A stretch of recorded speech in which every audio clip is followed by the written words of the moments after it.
هدية واصلة رحمة الناس وبركة شاملة وصدقة متقبلة نقدم ذلك نهدي إلى حضرة سيدنا وحبيبنا محمد بن عبد الله صلى الله عليه وآله وصحبه وسلم وآلهم والصحابة والقرابة والتابعين وتابع التابعين ومن تبعهم بإحسان إلى يوم الدين ثم إلى أرواح الأربعة الأئمة المجتهدين المقلدين في الدين والأولياء والعلماء والشهداء والصالحين خصوصا إلى أرواح جميع سادتنا نجعلهم إلى جميع مشايخنا ومعلمينا وآبائنا وأمهاتنا وقرابة مسلمنا الله خصوصا إلى أرواح أمواتنا فهو ما له في هذا المسجد تمردنا وصل اللهم ثوابك منا إليهم اللهم اغفر لهم وارحمهم وعافهم واعف عنهم اللهم ادخلنا وإياهم الجنة بغير حساب وشفاعة رسول الله صلى الله عليه وسلم ربنا آتنا حسنة وفي الآخرة حسنة وقنا عذاب النار وصلى الله على سيدنا محمد وعلى آله وصحبه وسلم والحمد لله رب العالمين تقبل الله منكم.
أشهد أن لا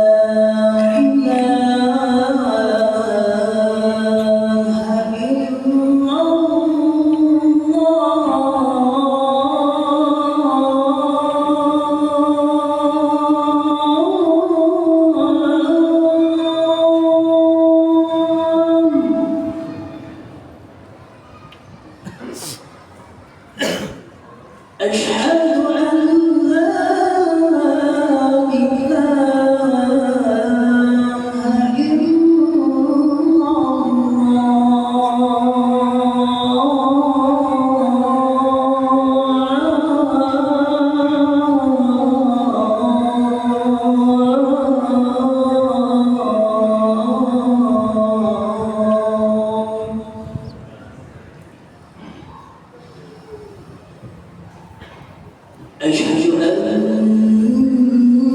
محمدا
معاشر المسلمين رحمكم الله. Para saudara sekalian yang dirahmati oleh Allah Subhanahu wa Ta'ala, izinkan kami pada hari ini yaitu menyampaikan salah satu fakta khotib Jumat pada hari ini. Yang salah satunya apabila para khotib naik ke atas mimbar, selanjutnya beliau menyampaikan khutbahnya, maka tidak diperkenankan seseorang pun untuk berkata-kata maupun perbuatan sia-sia lainnya. Ingatlah kata Rasulullah SAW dalam sabdanya, "Wa man lagha fala jum'ata." Barang siapa berkata-kata maupun perbuatan sia-sia lainnya oleh khotib menyampaikan khutbahnya, maka ia tidak akan mendapatkan Oleh sebab itu, marilah kita dengarkan khotbah beliau dengan tenang dan khusus. Mudah-mudahan kita semua diberi rahmat oleh Allah Subhanahu wa taala. Amin. Amin. Amin ya rabbal alamin. Ansitu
Assalamualaikum warahmatullahi wabarakatuh.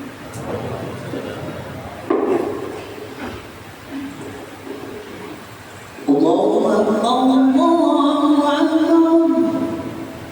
Allahu Akbar.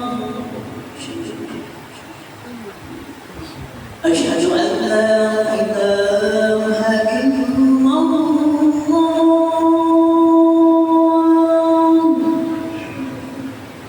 Asyhadu an la ilaha illallah.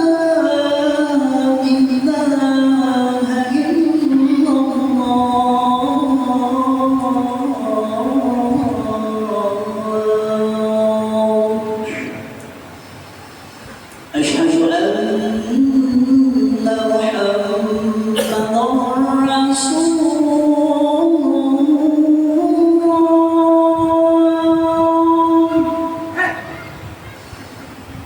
Asyhadu anna Muhammadan Rasulullah.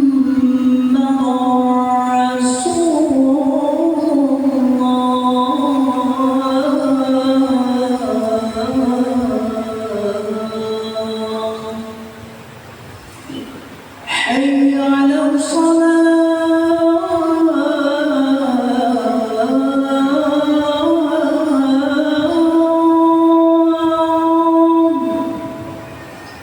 حي على الصلاة. حي على الفلاح.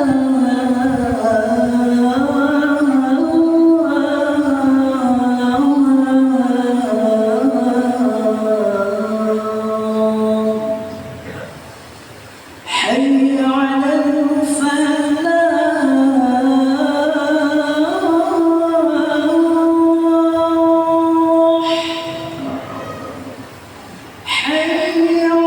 الفلاح.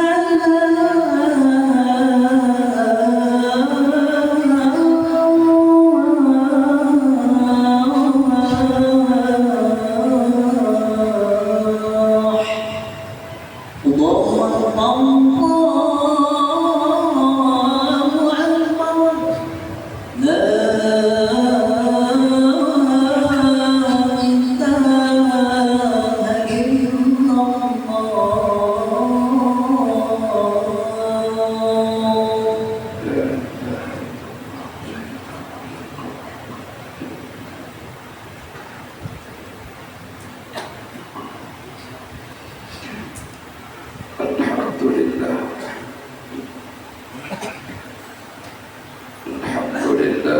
الذي سهل للعباد طريق العبادة ويسر. أشهد أن لا إله إلا الله وحده لا شريك له الملك العظيم الأكبر. وأشهد أن سيدنا محمدا عبده ورسوله الشافع في المحشر. اللهم صل وسلم وبارك على سيدنا محمد وعلى آله وأصحابه الفائزين بالشرف الأخر. أما بعد فيا عباد الله، إني أوصي نفسي ثم أوصيكم بتقوى الله. اتقوا الله فإن التقوى بضاعة المؤمن التي لا تخسر. Majelis Jumat. Baru saja kita melaksanakan ibadah yang temanya ada di dalam Idul Adha, ialah ibadah kurban. Dan tentunya saudara, kenalan, tetangga, keluarga kita yang tahun ini melaksanakan ibadah haji, mereka sudah bergelar sebagai haji, dan semoga haji mereka adalah haji yang mabrur. Dan kita pun berdoa semoga tidak mati sebelum bisa melaksanakan kewajiban rukun Islam yang kelima, yakni ibadah haji. Peristiwa besar yang terjadi kepada Nabi Ibrahim yang diabadikan Allah dalam surah As-Saffat ayat 102. Falamma balagha ma'ahu as-sa'ya qala ya bunayya inni ara fil manami anni adbahuka fanzur madza tara. Tak kala anak itu sampai pada umur sanggup berusaha, Ibrahim berkata, hai anakku, sesungguhnya aku melihat dalam mimpi menyembelihmu, maka apa pendapatmu? Qala ya abati fa'al ma tu'maru satajiduni insya'allahu minas sabirin. Ia pun menjawab, hai ayahandaku, kerjakanlah apa yang diperintahkan kepadamu. InsyaAllah kamu akan mendapatiku termasuk orang yang sholat. Sebenarnya persoalan dan masalah besar kita bukan masalah bangsa ini, karena bangsa ini sudah ada yang bertanggung jawab dunia akhirat yang memimpin, dan pemimpin-pemimpin tersebut akan bertanggung jawab nanti di padang mahsyar. Masalah terbesar kita adalah rumah tangga kita sendiri. Bagaimana cuplikan Nabi Ibrahim punya anak yang bernama Ismail, yang bakti kepada orang tuanya sungguh sangat luar biasa. Masalah terbesar kita adalah bagaimana kita bisa mengendalikan anak-anak kita. Tentunya sebagai kepala keluarga, seorang ayah itu wajib menjaga, memelihara, mendidik, mencarikan rezeki yang Kita sebagai ayah rela banting tulang peras keringat demi anak-anak kita, mengorbankan kesehatan kita untuk membiayai kelangsungan hidup anak-anak kita. Bahkan tidak sedikit seorang ayah itu berani menanggung risiko masuk neraka Allah menjadi pencuri hanya ingin mengabulkan permintaan anak-anaknya. Ma anfaqa ar-rajulu fi baitihi wa ahlihi wa waladihi wa khadamihi fahuwa lahu shadaqatun. Segala sesuatu yang diberikan oleh seorang suami dalam rumah tangganya, untuk istrinya, untuk anaknya, untuk pembantunya, maka hal itu menjadi sedekah baginya. Itulah seorang ayah. Ia pantang menyerah di hadapan anak-anaknya dan berkata sanggup untuk mengabulkan permintaan anak-anaknya. Kita sebahagian besar di sini sebagai seorang ayah. Begitu anak tertidur, kita melihat anak itu sudah sukses, terkadang meneteskan air mata kita, tanda lambang kebanggaan seorang ayah. Dan ayah pantang meneteskan air matanya di hadapan anak-anaknya. Tahukah kita bahwa seorang ayah itu terkadang menangis di tengah gelap gulitanya karena kelelahan dan keletihan? Itulah ayah-ayah kita yang sesungguhnya. Ia tidak akan pernah minta ganti, cukup dihormati, cukup kita bakti, cukup kita tidak durhaka. Itu harga yang kehormatan luar biasa bagi seorang ayah.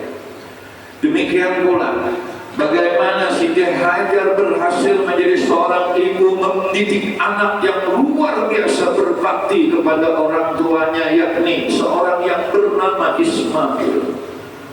Istri kita, ataupun ibunda kita, ataupun mama kita, saat mengandung kita, betapa seorang mama kita berada dalam penderitaan dan kesengsaraan yang luar biasa. Jika siang ibu kita berjalan terhuyung-huyung karena membawa beban dalam kandungan, bila malam tiba badan ibu kita terasa penat tak bergairah, sekujur tubuh lelah letih terasa sakit dan nafsu makan ibunda kita pun pasti akan berkurang. Semakin bertambah usia kita dulu di dalam kandungan, semakin sengsara ibu mengandung. Di saat melahirkan ibu kita mempertaruhkan nyawanya antara hidup dan mati.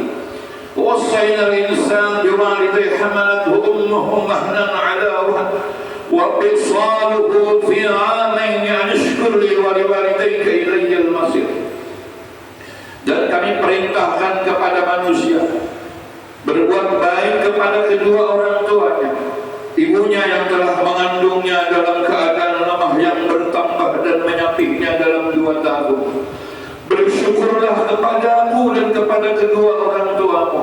Hanya kepadaku engkau kembali. Surah Luqman ayat 14. Begitulah penderitaan orang tua kita semenjak mengandung sampai melahirkan. Tapi penderitaan dan pengorbanan serta kasih sayang orang tua tidak terbatas hanya sampai di sini saja. Ketika kita berada masih belum genap 5 tahun, ayah dan ibu kita benar-benar memperhatikan anak-anaknya kita. Kalau menangis di saat malam yang larut, mereka bangun untuk menggendong dan mendekati kita. Jika ada yang sakit, mereka cepat mengobatkannya. Jika pakaian kita basah, mereka cepat menggantikannya. Betapa mereka merawat dengan penuh kasih sayang dan penuh perhatian. Rasa kasih sayang orang tua kepada anak memang tak dapat diukur, tetapi kasih sayang kita kepada orang tua kadang terbatas.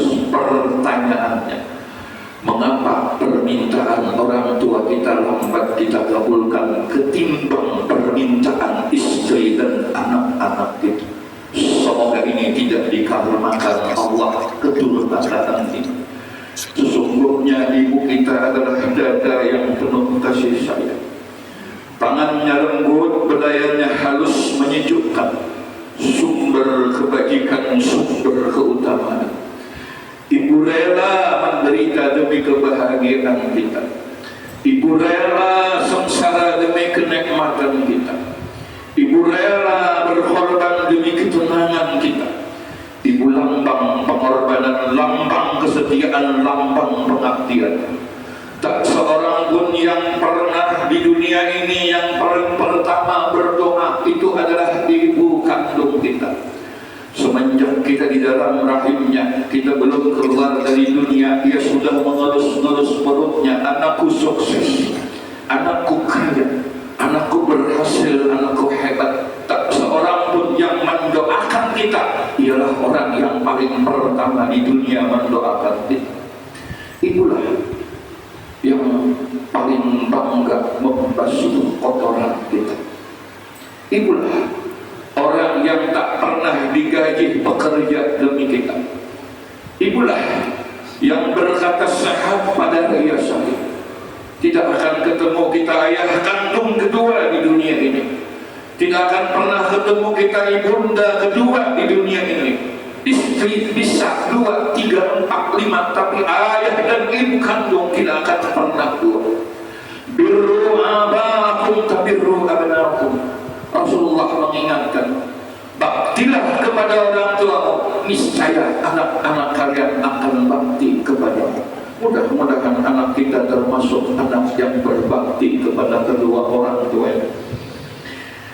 Dosa kita kepada ayah bunda terlalu banyak rasanya. Mudah-mudahan kedurhakaan ini tidak dikarmakan oleh Allah. Kalaupun sudah meninggal dunia, semoga ayah bunda kita diampuni dosa dan kesalahannya oleh Allah. Dipertemukannya kita nanti di dalam syurga, berkumpul bersama istri dan anak-anak kita, berkumpul bersama Nabi kita Muhammad SAW. Semoga yang masih hidup sisa usianya dicatat Allah kebaikan matinya husnul khatimah, lembut tangannya, mumpung ayah bunda masih hidup, bawa makanan kesukaannya. Kalau sudah meninggal dunia, kemana lagi kita akan membawa makanan kesukaan? Mudah-mudahan anak-anak kita dengan kebaktian kita akan berbakti pula kepada kita. Mudah-mudahan khutbah ini bermanfaat. Alhamdulillah. Wassalatu wassalamu ala Muhammad ibn Abdillah wa ala alihi wa sahbihi wa man wala wa ala alihi wa sahbihi wa man wala. Amma ba'd, fa ya ibadallah ittaqullah. Wa idza quri'a al-Qur'an fastami'u lahu wa ansitu la'allakum turhamun. A'udzu billahi minasy syaithanir rajim. Faman ya'mal mithqala dzarratin khairan yarah ومن يعمل مثقال ذرة شرا يره. بارك الله لي ولكم في القرآن العظيم ونفعني وإياكم بما فيه من الآيات والذكر الحكيم. أقول قولي هذا وأستغفر الله لي ولكم ولسائر المسلمين والمسلمات ويا فوز المستغفرين ويا نجاة التائبين. اللهم صل وسلم وزد وعظم وتفضل بجلالك وكمالك على أشرف عبادك سيدنا ومولانا محمد وكل صحابة رسول الله أجمعين. الحمد لله الذي أمرنا بالاتحاد الاعتصام بحبل الله المتين. أشهد أن لا إله إلا الله وحده لا شريك له إياه نعبد وإياه نستعين. وأشهد أن سيدنا محمدا عبده ورسوله المبعوث رحمة للعالمين. اللهم صل وسلم وبارك على سيدنا محمد وعلى آله وأصحابه أجمعين. أما بعد، فيا عباد الله اتقوا الله ما استطعتم وسارعوا إلى مغفرة رب العالمين. واعلموا أن الله سبحانه وتعالى أمركم بأمر بدأ فيه بنفسه وثنى بملائكته المسبحة بخلصه. فقال تعالى في كتابه العظيم: إن الله وملائكته يصلون على النبي يا أيها الذين آمنوا صلوا عليه وسلموا تسليما اللهم صل وسلم وبارك على سيدنا محمد سيد المرسلين وعلى آله وأصحابه وقرابته وأزواجه وذرياته أجمعين وارض اللهم على كل الخلفاء الراشدين سيدنا أبي بكر وعمر وعثمان وعلى بقية الصحابة والتابعين وتابع التابعين ومن تبعهم بإحسان إلى يوم الدين أعلنا معهم برحمتك يا أرحم الراحمين اللهم أصلح جهولة المسلمين وانصر الإسلام والمسلمين وأهلك الكفرة والمشركين قال كلمتك إلى يوم الدين اللهم اغفر للمسلمين والمسلمات والمؤمنين والمؤمنات الأحياء منهم والأموات إنك سميع قريب مجيب الدعوات يا قاضي الحاجات ربنا هب لنا من أزواجنا وذرياتنا قرة أعين واجعلنا للمتقين إماما ربنا آتنا في الدنيا حسنة وفي الآخرة حسنة وقنا عذاب النار عباد الله إن الله يأمر بالإحسان وإيتاء ذي القربى وينهى عن الفحشاء والمنكر والبغي يعظكم لعلكم تذكرون فاذكروا الله العظيم يذكركم وادعوه يستجب لكم ولذكر الله أكبر والله سميع عليم.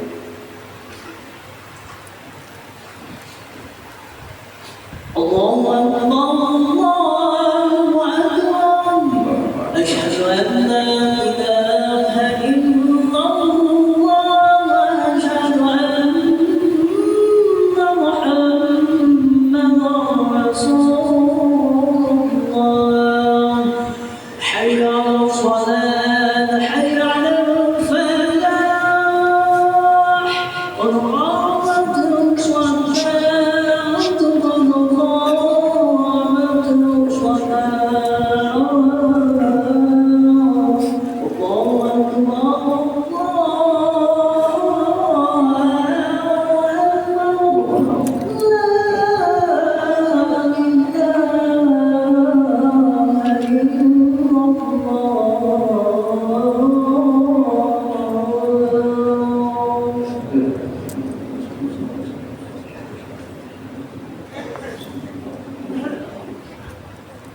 استووا الله يرحمني ورحمه الله dengan tasbih dan salat teruskan rapatkan setiap kosong di sisi Allah alaihi wasallam berisi Rabbana taqabbal du'a ilahi anta musalli wa tawbi a'tina mahabbatika wa 'alaika ونصلي فرض الجمعة ركعة بالأمل الأتعاب الله أكبر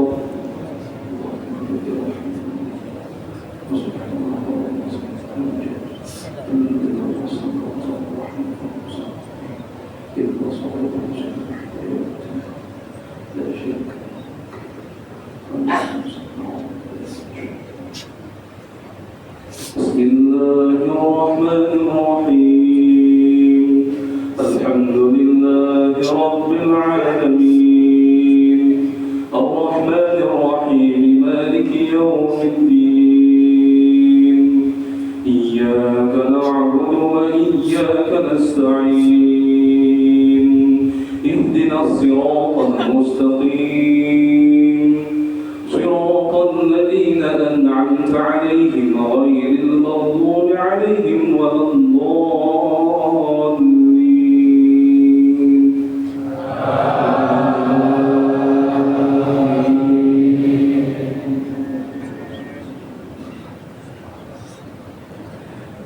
بسم الله الرحمن الرحيم سبح اسم ربك الأعلى الذي خلق فسوى والذي قدر فهدى والذي أخرج المرعى فجعله غثاء أحوى سنقرئك فلا تنسى إلا ما شاء الله إنه يعلم الجهر وما يخفى ونيسرك لليسرى فذكر إن نفعت الذكرى سيذكر من يخشى ويتجنبها الأشقى الذي يصلى النار الكبرى ثم لا يموت فيها ولا يحيا قد أفلح من تزكى وذكر اسم ربه فصلى بل تؤثرون الحياة الدنيا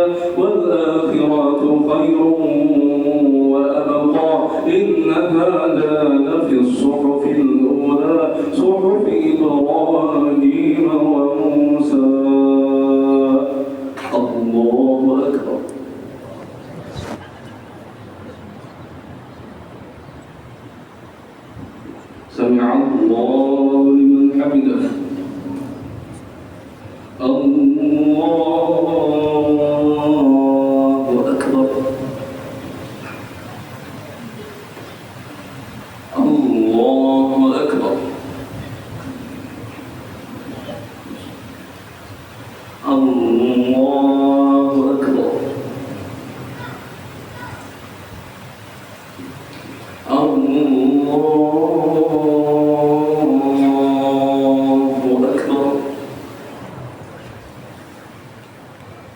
بسم الله الرحمن الرحيم الحمد لله رب العالمين الرحمن الرحيم مالك يوم الدين إياك نعبد وإياك نستعين اهدنا الصراط المستقيم صراط الذين أنعمت عليهم غير المغضوب عليهم ولا الضالين.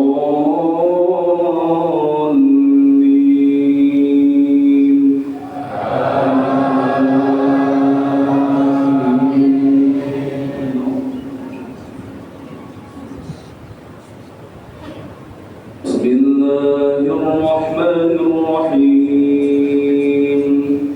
والضحى والليل إذا سجى ما ودعك ربك وما قلى والآخرة خير لك من الأولى ولسوف يعطيك ربك فترضى ألم يجدك يتيما فآوى ووجدك ضالا فهدى ووجدك عائلا فأغنى فأما اليتيم فلا تقهر وأما السائل فلا تنهر وأما بنعمة ربك فحدث. الله أكبر.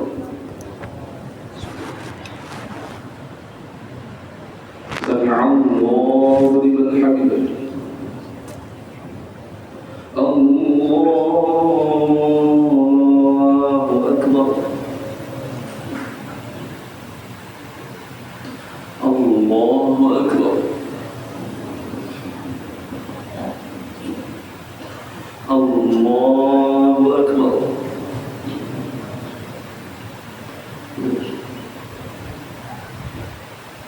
الله أكبر.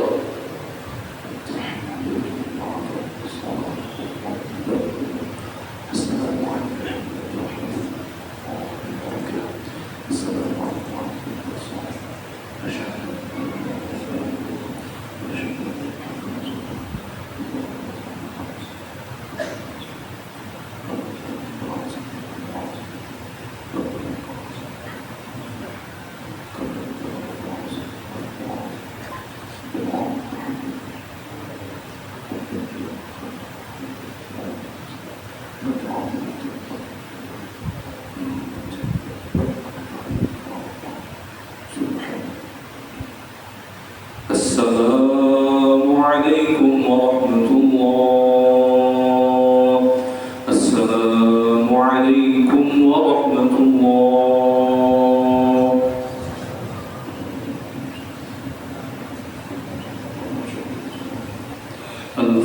الفاتحة. بسم الله الرحمن الرحيم الحمد لله رب العالمين الرحمن الرحيم مالك يوم الدين إياك نعبد وإياك نستعين اهدنا الصراط المستقيم صراط الذين أنعمت عليهم غير المغضوب عليهم ولا الضالين. بسم الله الرحمن الرحيم الحمد لله رب العالمين الرحمن الرحيم مالك يوم الدين إياك نعبد وإياك نستعين اهدنا الصراط المستقيم صراط الذين أنعمت عليهم غير المغضوب عليهم ولا الضالين. بسم الله الرحمن الرحيم الحمد لله رب العالمين الرحمن الرحيم مالك يوم الدين إياك نعبد وإياك نستعين اهدنا الصراط المستقيم صراط الذين أنعمت عليهم غير المغضوب عليهم ولا الضالين. بسم الله الرحمن الرحيم الحمد لله رب العالمين الرحمن الرحيم مالك يوم الدين إياك نعبد وإياك نستعين اهدنا الصراط المستقيم صراط الذين أنعمت عليهم غير المغضوب عليهم ولا الضالين.